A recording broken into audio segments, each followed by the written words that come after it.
We have been working on shifting consciousness so that we can manifest. The whole theme of this month has been about manifesting. Have you been enjoying it? All right. The first Sunday we did talk about that you actually own and have everything you possibly can right now based on your level of consciousness, your belief systems, and what's going on within you, right? Okay. So we learned about how to do something in the physical to affirm, to make motion toward a desire that we might want to manifest. And so that was our very first week. And by our second week, people hadn't done it yet. They were still mulling it over. And so I won't even ask today. But that's the first step, to do something in the physical that supports your desire. Then the second week, we talked about asking. Now going within, opening up to ask to receive greater, to claim that which we can grow to own and greater. And the power of asking, and then the power of really understanding that every true desire is coming from your heart. And from your heart, it is also in alignment with God's will. We spent a lot of time on that. I hope everybody heard that clearly. That if you want something, if you have a desire of your heart, you don't have to say, does God want me to have it? It's coming from that space within you of God love. So it's automatically aligned with that beautiful will of God, which is love and abundance and peace for us all. That was a very easy service as well, yes? Yes. All right, so we're making progress. All right. We're talking about how to allow ourselves to lift out of how things should be, to let ourselves experience the emotions of expansion so we can have greater.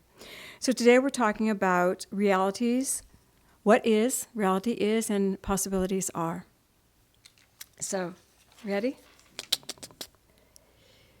This is how Spirit channeled this, so I will honor the flow of it, hopefully. When we think about what is real, the reality, we're looking at and thinking about what has been created around us, right? We look about the trees, the cars, the opportunities, the jobs, the grocery store, everything. Everything that is around us is something that's been created. I know when you're young and you're deciding what you want to do, don't you look at schools? What school offers what? Blah, blah, blah. When you're older and you're looking to increase income, you look for job opportunities, blah, blah, blah, blah. And sometimes you say, I want to create job opportunities. What can I do? When we look around us and say, what can I create that's already needed? We look around us to look at the created. When we do that, we're talking about the reality of this dimension. Now, we know we can take it at a very high level. Everything is energy. Everything is vibrating. David gave a great service about what is eternal and what is temporary. Y'all need to watch that last month. We know everything that we're creating is temporary. However, we are here to navigate this dimension. And when we have a desire, we want it to be in this dimension, don't we? We want to have a lover here. We want to have a car that works here. We want to have this here. We want to be able to play in this reality, in this dimension. So that's what we're working on now. When you are starting to create something or wanting to expand and you look at the world around you, you are looking at what has already been created. And if you make your choice based on that, you are in response to what has been created. Do you understand? You are not necessarily expanding into something greater. You're not necessarily finding what you need. You're responding to what has been created. And most of us will have our beautiful dreams and we'll say, that'll never happen. There's no room for that. How can that be? That'll never happen. You understand what I'm saying? I've shared with you a million times, when I was a little girl, I knew. I loved God so much. Oh my God, I was over. And I knew I could never be a minister. It could never happen for me because I was a girl. Never. Girls didn't do it. That wasn't allowed. It was frowned upon. Oh my God. Yet, 33 plus years in, God found a way.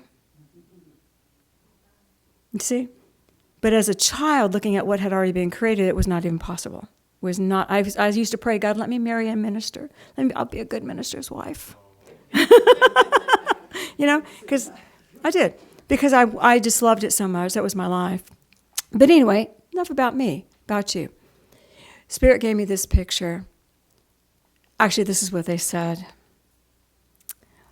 We need to rise above, honor and respect what has been created, but rise above reacting to it. Because it limits us. Anytime we react to what has been created, we are sustaining what is. We're not lifting up into greater for us, we're sustaining what is. And they showed me this beautiful vision of the water going through the stream. And they said, water will always find a way. That is what they said. Water will always find a way. And if you've watched the movement of a stream for over any length of time, it'll change course, it'll do this, it'll do that. We have one at the house, logs go down, it goes this way, wears down the log, it goes that way. Think about all the streams you've seen in nature. And you see they might be kind of getting blocked, big rocks in the way. But of the nature streams, is there ever no water on the other side of that big rock? Some of it makes it through. And if you go visit that very same rock that's blocking the way, in 3 years, that rock may not be there. The water may have lifted it up, may have moved it. If we consider that the rock represents the reality of what has already been created, and we are the water, and we are here to move, not to dismantle what's been created, but to find a way around and through so we can find where we need to be. You guys with me on that? So I want you to stay with me. Be the water. It will always find a way. Okay? Be the water. All right? So when we're looking at reality as human beings, we actually look at the first level of reality as food, shelter, and safety. You realize that? Most of you guys are fine, right? Groceries, car, safety, no problem. But have you not all gone through moments when that was not quite happening? As we're moving from being sustained by parents into being self-sustained, sometimes there's moments when there's no groceries. When we're moving into other areas, we all have had moments when we've been challenged with safety, food, and shelter. In our programming, we make that a priority as human beings. What if we didn't? What if we didn't make that a priority? What if, well, not go there yet. Okay, so what do? We're made it a priority. What do? We find a way to work or invest our energy. We work to get energy back to us so we can provide for ourselves substances, physical. Or we companion with someone or something that will provide the substances that we need to survive. Got it? We'll either work or we'll companion. Those are our two best efforts. And we're investing energy on both parts, aren't we? We're investing energy with our companion, we're investing energy in our work so that we have that basic need met. And then we're locked. That becomes our rock. That work is our rock. That partner is our rock. That companion is our rock. That source is our rock. It's in the middle of our stream. And we have to navigate around it, but most of us don't even think about moving it. Because we found a way that works, we're investing in it, and we're trusting that it will always be there. Got it? Will it always be there? No. But what will always be there is your consciousness to own it. Your consciousness to be fed will always be there. Your consciousness to be cared for will be there. That rock may not. If we begin to actually look at the reality around us can help us thrive, but when we lock into it as source, we have just put a rock in our pathway. Got it? And I know most of you who have been through a divorce, how many divorces out there? Not that many. Not that many. But I don't know about fellas, because I don't know your psyches that well on divorces, and I know it's all individual, but a lot of women, it's the end of the world. I'm not going to survive. I'm going to die. This is awful. I don't have a life after this moment. We just go off the deep end because our whole world we've created no longer exists. The rock got moved. I didn't move the rock. Who moved the rock? Somebody give me a rock.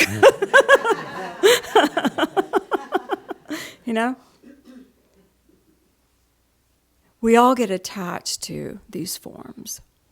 What if we could now lift above and trust the universe? What if we could trust the universe to guide us to those spaces where we can own the safety, own the food, own the shelter in consciousness, and trust that the universe will provide in a way that we have yet to discover? Yeah. So you own it. You own it. You've already had it. You paid a dear price for it. Now you're going to partner with the universe, and we're going to ask for it to come in a way that allows our water to continue to flow. We're going to own these safety qualities so that we can begin to expand. Whatever we invest our energies in is how it returns to us. We need to learn to navigate the rocks while still living in the water. Navigate the rocks, living in the water. The rocks are good for us. They're good for us. And they're all created by our beliefs. So how do we get our dreams moving? How do we see the rocks? Most of us see the rocks. Don't you see the rocks in your realities? You can see them. It's a part of our agreed. It's a part of our agreed society. It's part of the agreement that we made when we come to the earth. So we can leave that for a minute. Okay? All right. So how do we get to our dreams? Many, many people think, just as I did when I was a young one, that obstacles are insurmountable to your dreams. How many have felt that? I had a client 30 years ago who I did not see often. I think I maybe saw them once or twice, maybe only once. But I've never forgotten them. They were in their 30s. No schooling at all, no schooling. In their 30s. So this would have been what? In the 90s. In their 30s. And they wanted to be an astronaut. That was the deepest dream of their heart. I want to be an astronaut. That's my dream. And it was like, okay, so I started working with them. Get clear on why. What is it that you want to experience? Instead of saying, I want to be an astronaut and I cannot. I'm too old, I'm too this, I'm too that, I'm too this. Why do you want to be an astronaut? What study do you want to take into space? You know, they just don't take hitchhikers. In our reality. What study do you want to take into space? What do you want to fulfill? And I would say to them, I'm not sure exactly what I said to them, but I was doing the best I can to get them to look in how they could invest today. If that young person in their 30s started taking classes, started going to school, one class at a time, over the years, and studied what they wanted to take into space. Maybe they wanted to be a biologist. Maybe they wanted to be physics. I do not know what goes into space. But maybe they started studying that. Do you know what would happen in their life if they immersed themselves in it and kept doing what they do to bring in the whatever they bring in, but kept immersing themselves in it? They would be a 70-year-old expert on a topic that they'd been studying their whole life. Do you know what would happen to them? They would die, and they would be born a prodigy.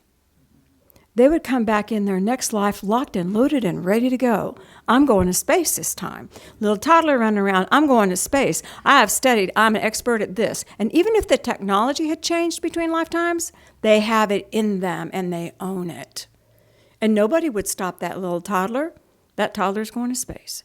And they'd start preparing the track for him because the study, the perpetual investment had been done.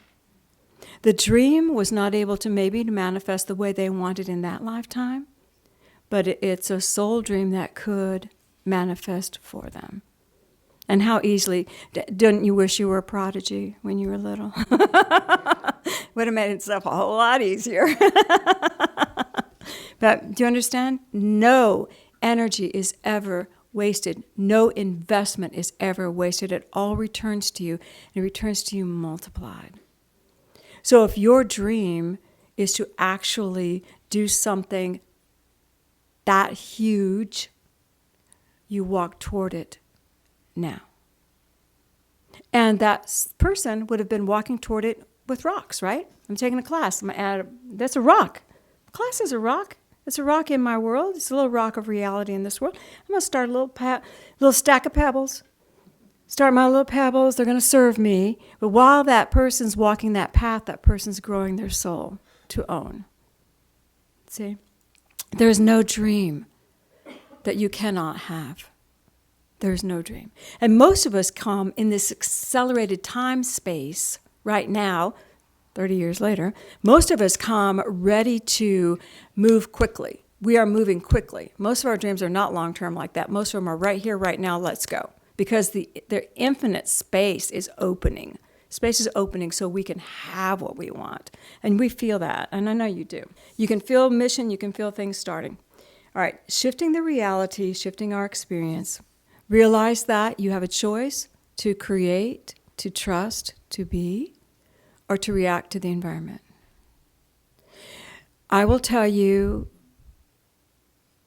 the obstacle that you all face is your belief system. And I will also go one step further and say it is your belief system about God. So I want to share with you a little story from the Aquarian Gospel. This is about Agennin, who I love him. He's a pretty cool dude. Agennin was a priest. But as I read this, I want you to realize this is you. I'm reading about you. Okay. Agennin was a priest, and Jesus is a young man. I mean, he's a young pup still. But he's been studying with people and teaching, and he's been teaching a faith that believes in the caste system. And he's been teaching them that God loves everybody. And so they've invited him not to come back to the temple. And there was a farmer who invited him to come and stay with him. And Jesus said, I'm going to come stay with you. This will be way cool. So he's still teaching the common people and having a good time. He's a young man. Agennin is a priest who hears about this wild child. The merchants that went through his town mentioned this child who's teaching and being young man who's being brilliant. So he goes to where Jesus is staying, the temple, and of course Jesus is not there.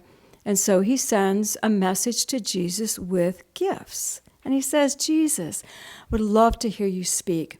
Please accept these gifts and please come to the temple. I am not allowed to go to a lower caste person's home. So I would love to hear you. I want, doors open. Whereas the other priests are like, we don't want to hear you. Doors open, come on. Jesus sent a note back, I'm paraphrasing, that said, thank you so much for the gifts. I'm returning them to you. And you know what? My Father God loves everybody. I am going to stay right here. Thank you. That comment angered the priests even more, and they started plotting against Jesus. They were going to kill him. Agennin did not join in, but he sought the home where Jesus dwelt in the night, so no one would see him.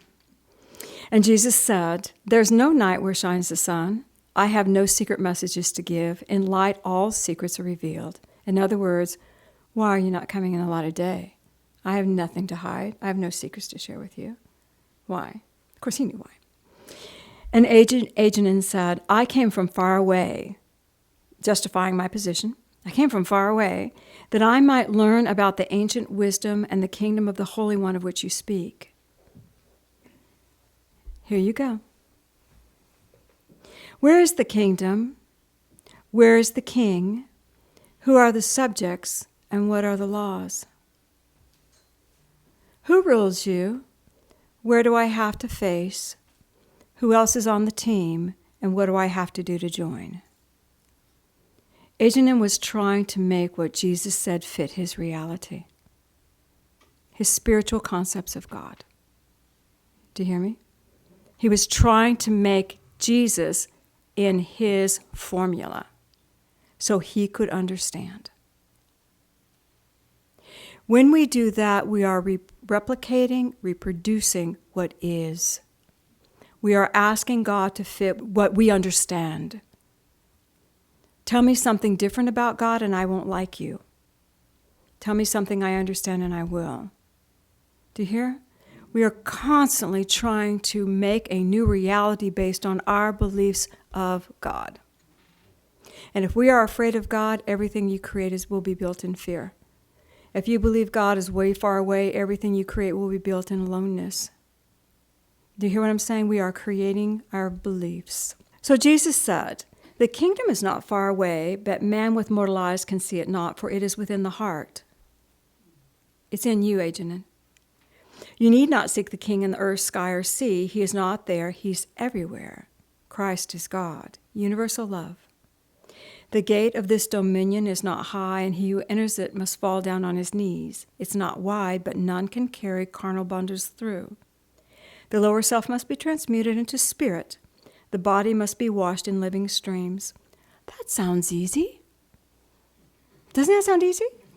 Okay, I can do that. I can think those thoughts. Okay, let's see. Okay, not far away. Okay, it's in my heart. Felt God there before. Okay, I can do that. Need not seek the king. Okay. Christ everywhere. Oh, I can be humble. I can do that. I'm already a priest. I can humble myself. Okay. Can I become a subject of the king? I bought it. Now what do I have to do? What are the laws? Jesus said, you are yourself a king, and you may enter through the gate and be a subject to the King of Kings, but you must lay aside your priestly robes. Who you are identified on the earth plane has to cease, because you cannot maintain that belief system and walk into this one. You cannot maintain that belief system and walk into this one. How many times do I have to say that? You cannot maintain that belief system and walk into this one. Do you know how many people who are metaphysical Christians, converted and love it, at their deathbed want last rites? At their deathbed are afraid that they were wrong. At their deathbed want to go back to their traditional faith, their priest, their teacher, just in case. Just in case everything that they were learning isn't right. Most of them aren't really active at that time. But how much of their original belief system did they give up? How much of the identity and how I worship God was given up to move into something new? All right. Then he hits him with the big one. Lay aside the priestly robes and cease to serve the Holy One for gold. What? Give up my income? But that's how I make a living. Yes. Cease to serve God for gold. Wait a minute. I'm having to give up security, food, shelter, safety? Yes, you are. If you want to move into the kingdom where you are serving the Creator, yes, you are. You have to learn to trust God as source in all those things. Wouldn't that be shocking? And Jesus said, no more. That was it.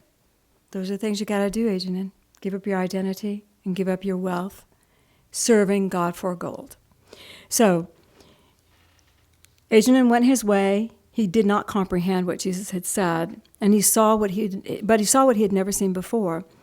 A realm of faith he had never explored. Trusting God for all of this? What? In his heart, the seeds of faith and universal brotherhood had found good soil. As he journeyed home, he seemed to sleep, to pass through the darkest night. And when he awoke, the Son of Righteousness had risen, and he had found the King. And we hear about him several chapters later. Jesus is going through the town where Ajanin lives, and Jesus stays with him, and Jesus teaches him all the secrets. He teaches him how to heal. He teaches him how to blot out sins. He teaches him all the stuff that give him the understanding of using God's power for good and love and light, health and wholeness. He teaches him because he's ready.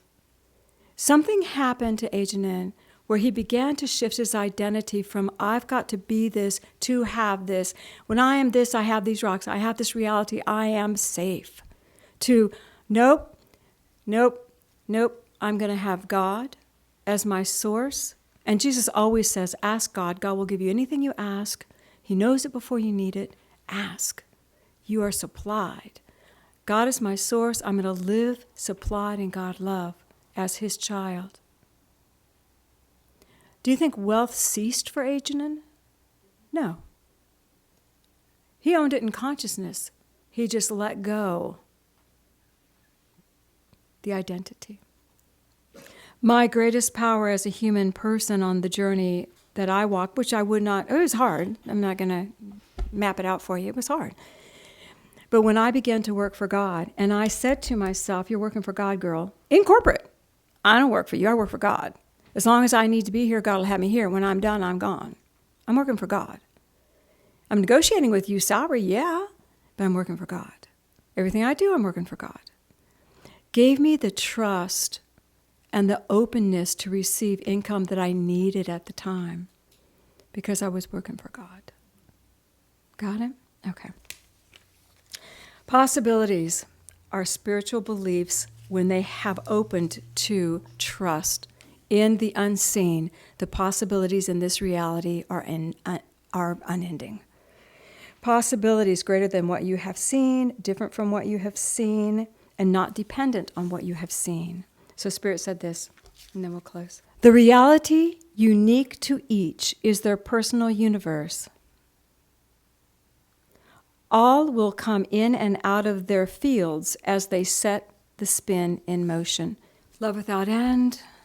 You know this book well now. Jesus said, intention applied to potential creates a spin response that is as great as the intention's impact. When you have an intention to do anything different, it sets an impact and a spin to the potential energy around you, and it becomes active to the degree that you truly intended. That southern phrase, come hell or high water, has meaning. Spirit said, how much energy are you investing in your dreams? Possibilities are endless. Spirit said, focus on one, invest, harvest, own it, and next, keep moving. What's my next dream? Possibilities are endless. Focus on one, invest energy, harvest that, you own it. Next, go to another one. Okay? Dreams are not 1, 2, 3. They're one and again, and there and over here, little and big. You could have multiple dreams going at one time, becoming little rocks in your river, and then you can decorate the river. You can have your little rocks siding up the edges. You can make a little fountain in the middle, because you are the water that's moving through. Say, I got it. Let's go within. Let's anchor it. Put your feet on the floor. Let's just breathe.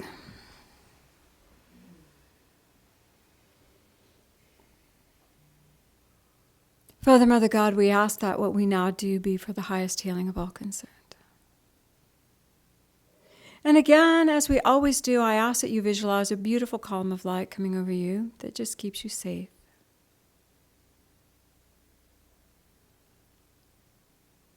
And I want you to feel the presence of Jesus Christ by your side, guardian angel as well, if you desire. But become aware of a celestial being of help that is always with you. Begin to realize you are not alone.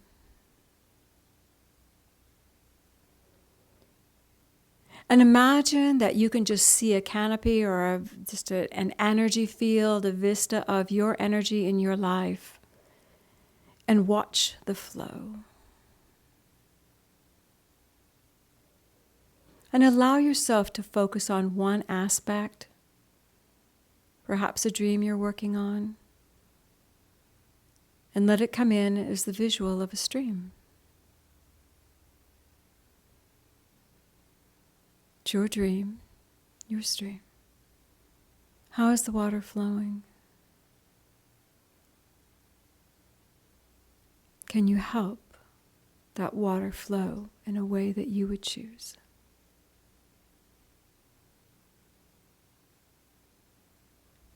Be aware of it. You can send love, you can enact a healing, or you can just love it, just see it.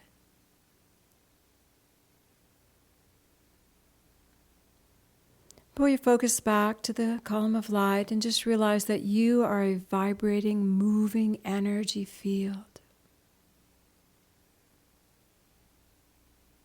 You choose. You choose. Father, Mother God, I ask you bless each one as they open their hearts to the greater. Lift them.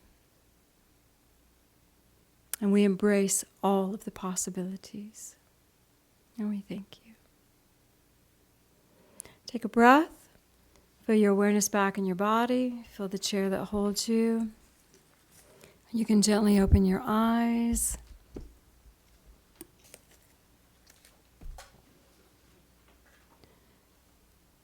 Act, ask, open to possibilities. Say yeah, God.